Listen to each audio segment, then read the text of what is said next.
It's past midnight and you can't swallow. You woke a few hours ago with your throat on fire and now the fire has become a wall.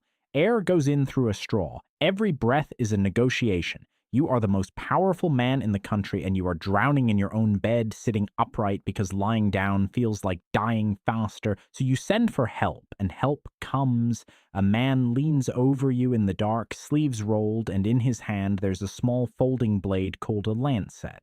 You know this blade. You've felt it before.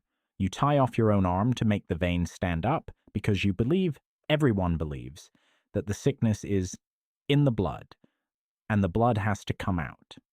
He sets the edge against the skin, a quick press, a bright line of heat, and then the sound, that soft, steady patter of blood into a pewter bowl. Relief is supposed to follow. You'll open that vein 3 more times before the sun comes up. Welcome to the deathbed of George Washington, December 14th, 1799. Over a single day, the best doctors money could summon rode out to Mount Vernon and drained something like 80 ounces of blood out of him. That's around 2.4 liters, close to 40% of everything in his body. They also fed him poison, blistered his throat, and made him gargle a mixture that nearly choked him on the spot. He had a sore throat in the morning. He was dead by the next night. And here's the thing that should stop you cold. He didn't die despite the finest care in the country. He died of it, which raises a question that sounds insane until you sit with it.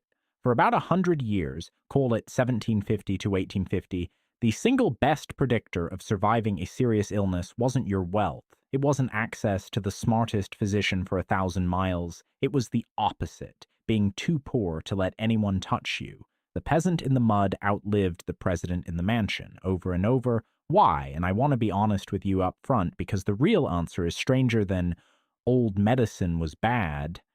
It wasn't one thing. It was a stack of ideas and incentives and instruments, all pointing the same direction, all getting worse the more you could afford, until they compounded into a machine that ran better the more you paid it.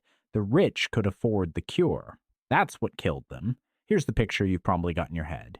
Medicine as a staircase. Every generation climbing a little higher, a little safer than the last, and on that staircase, the rich stand near the top, clean sheets, trained doctors, the good stuff, while the poor die coughing in the gutter, priced out of survival. For this one stretch of history, flip it. Turn the whole thing upside down, because the good stuff wasn't rest and clean water and someone gentle checking on you. The good stuff was intervention.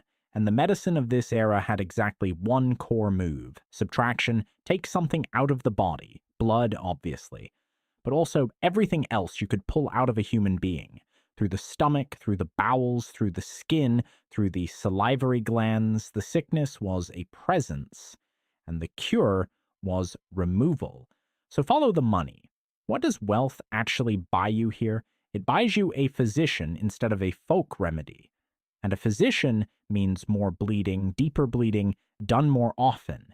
It buys you drugs, and the drug of choice was calomel, a mercury compound they spooned into people until their gums went soft, and their teeth came loose, and they drooled up to a pint of saliva a day. That drooling wasn't a side effect. That was the goal. That was how you knew it was working.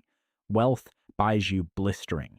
They'd take a paste made from crushed beetles, the same compound sold today as the poison Spanish fly, smear it on your skin, and deliberately raise a weeping second-degree burn to draw the illness out, on a sick child, on a fevered old man, on purpose. Wealth buys you the emetic, so you vomit for hours, the purgative, so you can't leave the chamber pot, the repeat visit, the second dose, the third.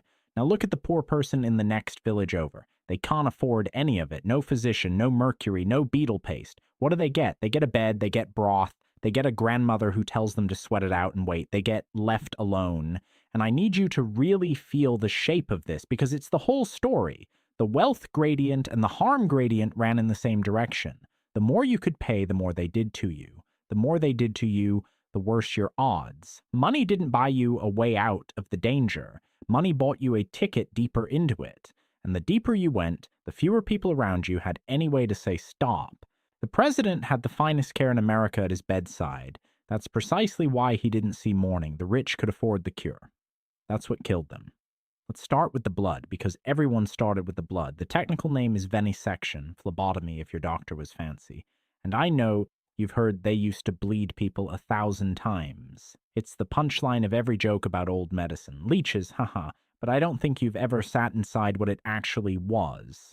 So stay with me. Venesection means this. You cut open a vein on purpose and you let the blood run out into a bowl until you decide to stop. That's it.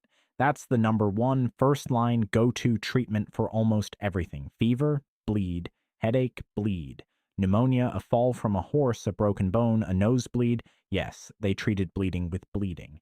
You've lost too much blood, so let's take some more. And here's the piece that breaks your brain. The fainting was the point. When they opened your vein, a good physician watched your face. He wanted your color to drain. He wanted your pulse to soften and flutter.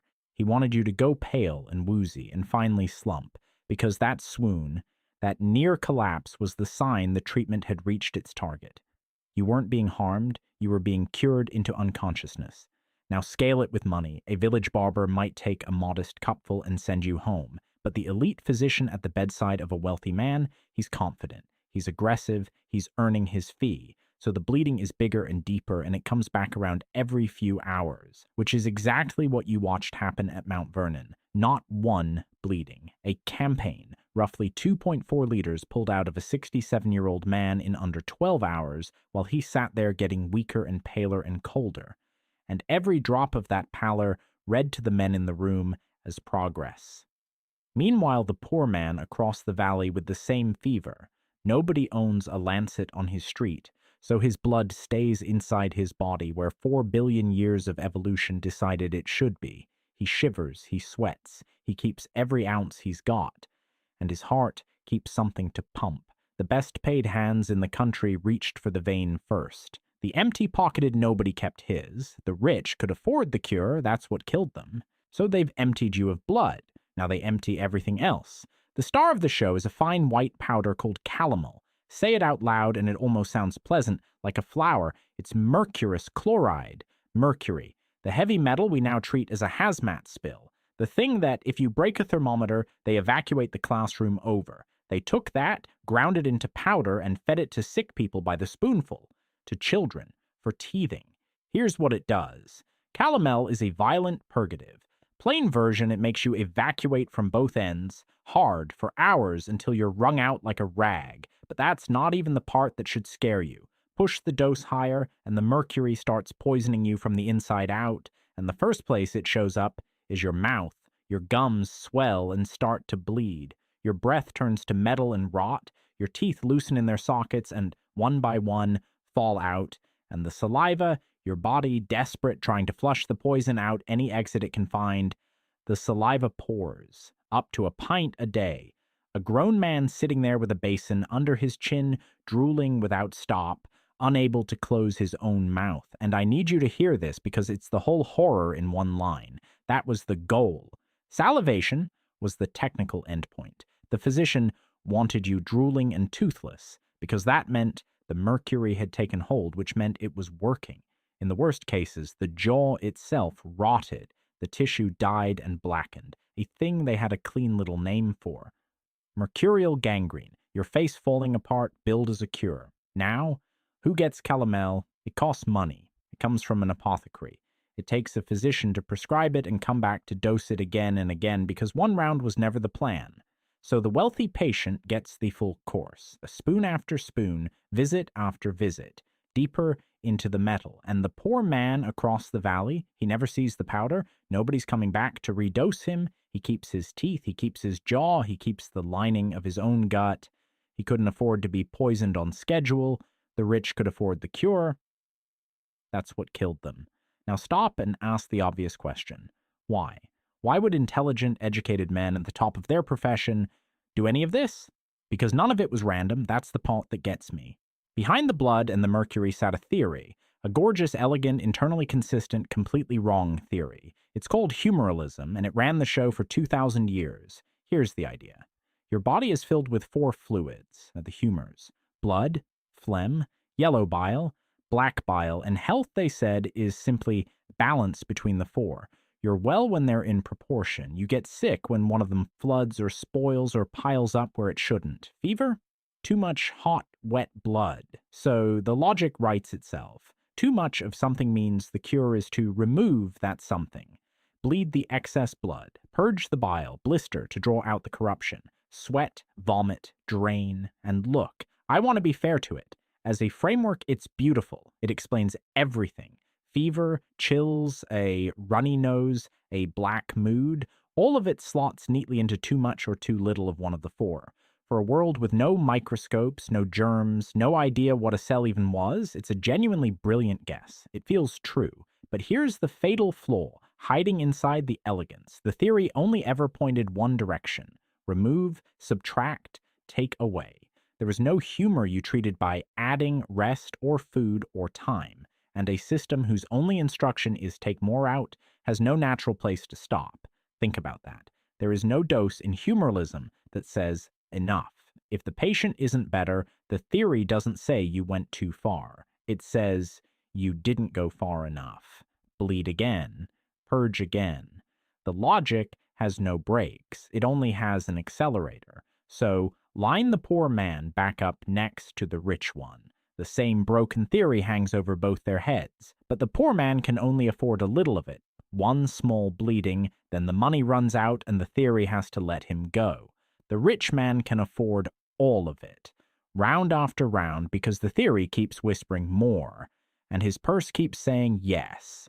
The theory had no floor, and only the wealthy could afford to fall all the way through it. The rich could afford the cure. That's what killed them. So you've got a theory with no brakes. Now watch what happens when a true believer grabs the wheel and floors it. His name was Benjamin Rush, and I don't want you to picture some quack in a back alley. Rush signed the Declaration of Independence. He founded America's first free medical clinic. He was, by any measure, one of the most respected physicians the young country had, a genuinely brilliant, humane man. Hold both of those things in your head at once, because that's what makes this terrifying. Rush is the patron saint of something historians call heroic medicine, and that word heroic, you've got to understand what it's pointing at. It doesn't mean the doctor was brave, it means the dose was. Heroic medicine was the doctrine that when a patient was sick, you didn't dab at it. You went to war. Maximum bleeding, maximum purging, maximum everything, and you did it fast. Half measures were for cowards. Then, 1793 Philadelphia. Yellow fever tears through the city and bodies pile up in the streets, and Rush, watching people die, becomes convinced the answer is more. He starts bleeding patients on a scale that makes your teeth hurt to hear, draining enormous volumes, purging them with massive doses of calomel, coming back to do it again the next day. And when other doctors said you're killing them, he didn't retreat. He doubled down. He called restraint a failure of nerve. To hesitate, he said, was to abandon your patient. Do you see the trap closing? He wasn't being careless. By the logic of his time, he was being courageous. The harder he hit, the more heroic he was. Aggression wasn't the bug. Aggression was the virtue. And that's the moment the whole thing turns lethal in a specific direction, because now the most prestigious, most sought-after, most expensive doctors are the ones who hit hardest. Your money doesn't buy you a gentler touch. It buys you the true believer. It buys you the man who will bleed you unconscious and call it care and charge you handsomely for the conviction. The poor man gets the tired country doctor who does a little, shrugs, and goes home. The rich man gets the hero, and the hero does not know how to stop. The rich could afford the cure. That's what killed them. And now, the last piece. The one nobody standing in that room could see, no matter how smart they were. This is the one that actually explains the whole 100 years, two concepts, and they lock together. The first is iatrogenic harm, from the Greek iatros, meaning healer. Iatrogenic means injury caused by the treatment itself, not the disease, the cure. And the second is a statistical ghost that haunts all of medicine, then and now. It's called regression to the mean. Plain version, most illness gets better on its own. You feel terrible, you hit the bottom, and then your body, which has been fighting off infection without a single doctor for a few million years, climbs back up. The fever breaks, the wound closes, you recover. Not because of anything, just because that's what bodies mostly do. Now put those two ghosts in the same room and watch the trap spring. You're a physician. A patient is deathly ill. You bleed him, you purge him, you dose him with mercury, and a few days later, he gets better. What do you conclude? Obviously, the treatment worked.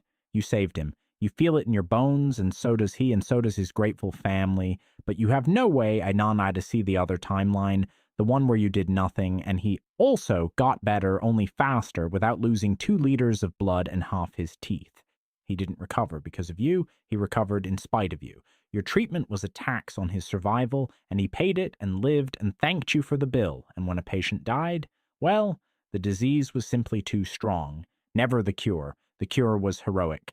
The logic was airtight and completely sealed against reality. Every survivor was proof it worked. Every corpse was proof the illness was fierce. There was no result, and none, that could ever tell these men they were wrong. Here's the thing that should give you chills. The poor man, untreated in his bed, was running the experiment they needed. He was the control group, the one comparison that would have blown the whole thing open, and he was lying right next door, quietly outliving them, and nobody thought to count.